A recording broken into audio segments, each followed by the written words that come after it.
Sometimes the Lord hides us under the shadow of His wing, and it's only dark because He's so near. And that is today's Morning Moxie.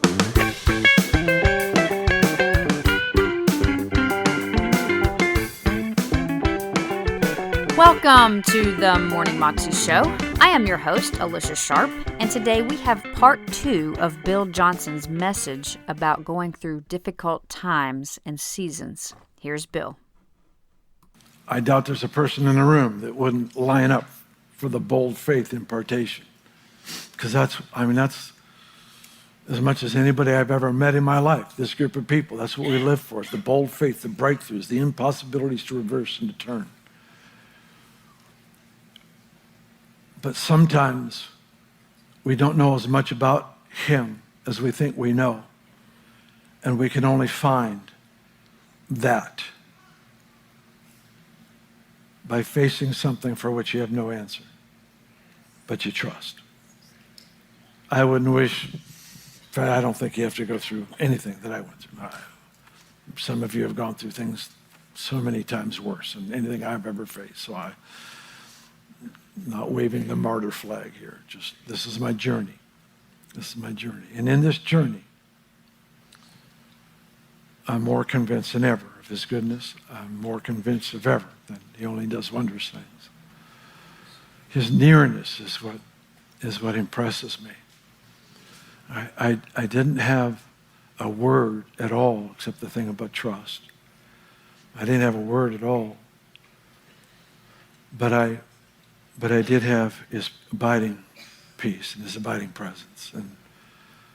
And I'm just so thankful. I'm so thankful. It's like the predominant feature I feel over my life. It's just that tangible peace. And here's what He says. He says, He restores my soul. He leads me in paths of righteousness for His name's sake. But that path doesn't go where I'm thinking it's going. It says, even if that path takes me in where I have to actually walk under a shadow, I refuse to be impressed with the shadow. I refuse to be impressed.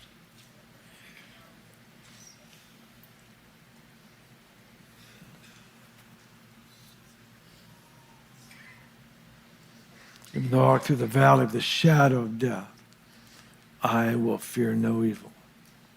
Why? Because He's there. I found Him there. I have Him on the other side of the shadow, but I found Him in the shadow. And there's a strange thing in Scripture where the Lord sometimes veils Himself in darkness. Not in evil, but in darkness. I remember reading a devotion of my grandmother. My grandmother, when she was in her final years, could not read well at all, and in fact, eventually couldn't read at all. And she was just a saint. She was just a saint. A saint. Her picture's on the milk carton that says saint on the top. A saint. And so she would want me to read to her. And so she had certain chapters of the Bible memorized. She would have certain Psalms 91, she would love to quote. So I'd have the scripture there, and she would quote them for me just to stay current. You know, she's up in her 80s, and she'd like for me to read to her. So I remember reading a book. I forget the title of the book now, but it was, as I recall, it was a devotional, or it was a short chaptered book, if I remember right. But I know the author by Corrie ten Boom, who, how many of you have heard of Corrie ten Boom? My uncle was actually a friend of Corrie's. My grandmother's oldest son was a friend of Corrie ten Boom's. And anyway, she wrote in this book, she said, sometimes, I remember reading this to my grandma, I was floored by it. He said, the Lord hides us under the shadow of His wing. And sometimes it's only dark because He's so near.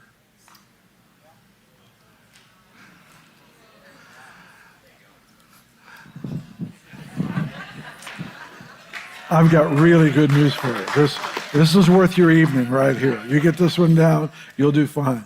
Sometimes it's only dark because he's so near.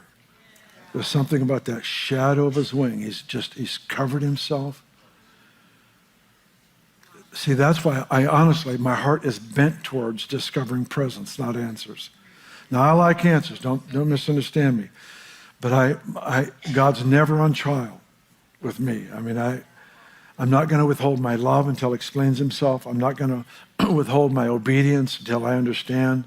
I'm not going to withhold anything from him. I don't need any explanations. The bottom line of my life is in the last 15 to 20 years especially, I have discovered the goodness of the Lord in a palpable, tastable measure. He said, taste and see. And I found out that you can see what you taste, but you got to taste first. That was free. I'm going to charge you for the next one. Now, taste and see. If you'll experience it, your perception will increase. But sometimes we want to perceive before we experience.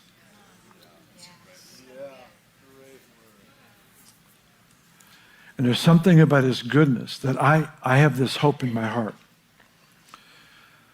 that a family of believers like you could actually become so possessed, so immersed in his goodness, that the revelation of his goodness becomes contagious. That people that have never had a passing thought about God suddenly begin to dream of his goodness. That a neighbor who has never once prayed in their life sees something happen that was favorable, and they stop and they say, thank you. And they don't even know who they're saying thank you to, but they give thanks.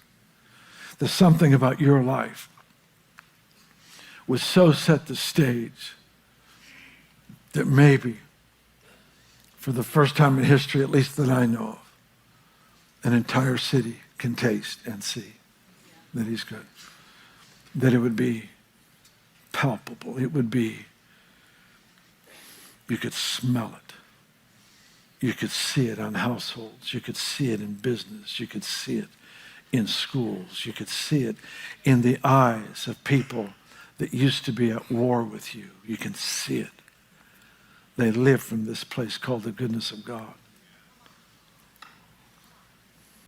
That was Bill Johnson, and you can find that clip on YouTube if you search under Difficult Seasons, Bill Johnson, Bethel Church. You can also find out more information about him at his ministry website, bjm.org. Well, that is all I have for you today.